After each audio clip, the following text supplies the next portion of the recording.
Hello, everyone. Lots of people have been asking, is Nnamdi Kanu safe in Sokoto State? Remember that the airstrike that happened, the US airstrike, did happen in northwestern Nigeria, Sokoto to be precise. And Nnamdi Kanu is currently incarcerated in Sokoto State after his life imprisonment sentence. He was sent off immediately to Sokoto State. There have been a lot of people who have said, "Oh, the whole expedited action and things that happened around his sentencing were just not were just too somehow. Let me put it in that way." And and we all know, selective justice is injustice. If something is going to be done, let it be done on an equal footing to everyone. If terrorism is going to be how do I put it now? If it's going to be tried, let it be tried across board. And so there've been a lot of people who have had, those sentiments, and rightfully so, because you do not have a situation whereby some people who have carried guns, three guns against the state, killed people and all of that, they're getting things like 20 years or even lesser. And then, some who is leading, calling, it's another thing. Well, that's all the technicalities of it.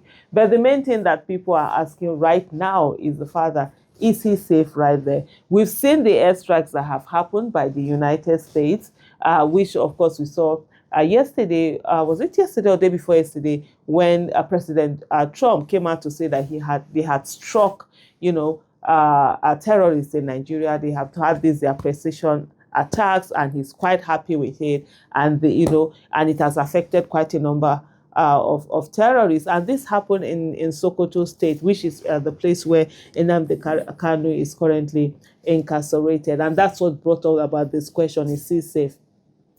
And looking at the whole issue, because the sentencing, there's still appeal that is going on.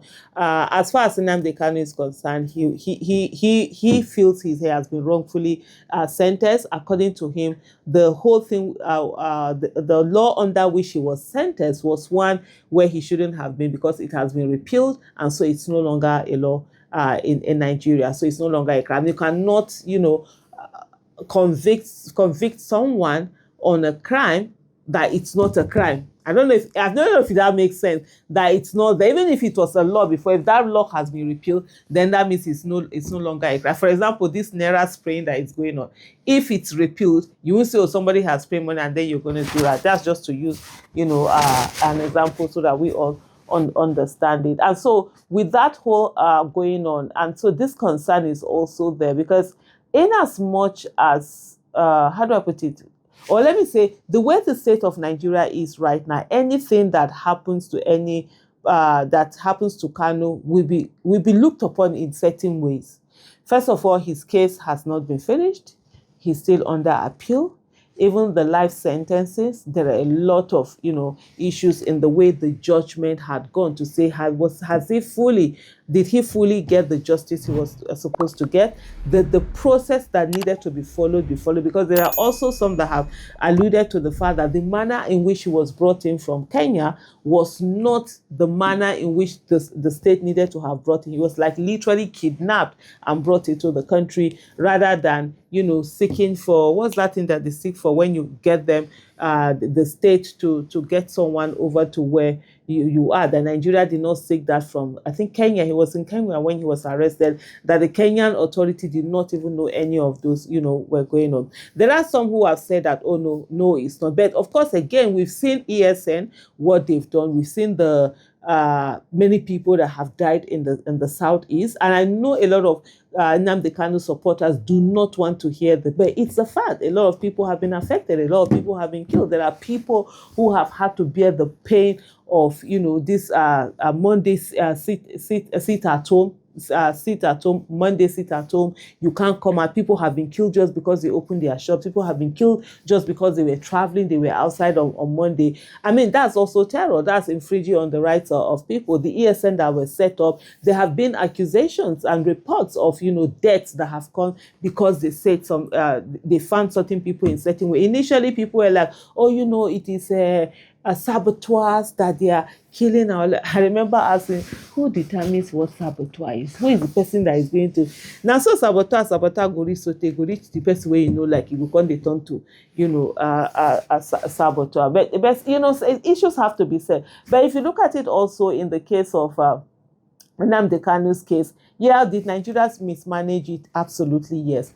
In the first place, was Nigeria even supposed to have arrested Nnamdi Kanu in the first Buhari, that first time he arrested? Absolutely not. I mean, he had the right to ask for cessation. There's nothing wrong in it. He had the right to say, look, I and my people, we don't want to be part of Nigeria again. And then what the Nigerian state ought to have done is to have, a referendum. And in that referendum, you're asking the people of the South, do you want to be part of Nigeria or not? Just like, and I feel the fact that a referendum is almost like not allowed in our constitution. One of the biggest injustices that I find in our constitution is when they say that indivisible, indissoluble. What is indissoluble about it? We should allow it. Every 20 years, I think Nigeria need to come together and have a Nigerian conversation and say to each other, do we want to be together or we don't want to be together? And then we renew it. Who are those that want to be together? Continue. Who are those that say they don't want to be together? No, bye-bye. If the person goes, they find out that staying alone is not, it's not okay, and the person wants to come, there should be room. Let's continue. Come together and continue. Otherwise, let's have a loose kind of federation. It's not the one that you keep people together. You say you insist they have to be with you, and then there's a lot of discrimination, that is going on. And if you look at the Southeast, I mean, we cannot take that away. There's a lot of discrimination that has gone on, that is still going on, and we just have to be honest enough with ourselves as a country to acknowledge that injustice. You might not be the one that is affected, and maybe that's why you're not feeling it, but the people who are affected usually do feel it. But beyond that, also is to say, just to digress a little bit, I think on Christmas Day, the Nnamdi Kanu supporters in this thing in Sokoto did celebrate with him. They held prayers for him. I saw a report earlier on. I'm just trying to see if I can see that report.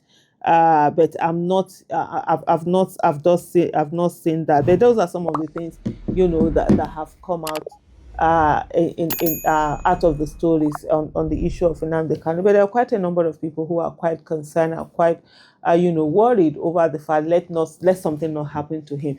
There's a thing about when a leader is there and he's alive. If the person is no longer, there's a difference, and can turn into catastrophe that you never envision. And so let's just ensure that those who are not part of the airstrikes or whatever, let them go after the terrorists. Let the civilians be safe. And if the government needs to take Nnamdi Kanu out of Sokoto, I think they should do that. Thank you so much for watching. Bye.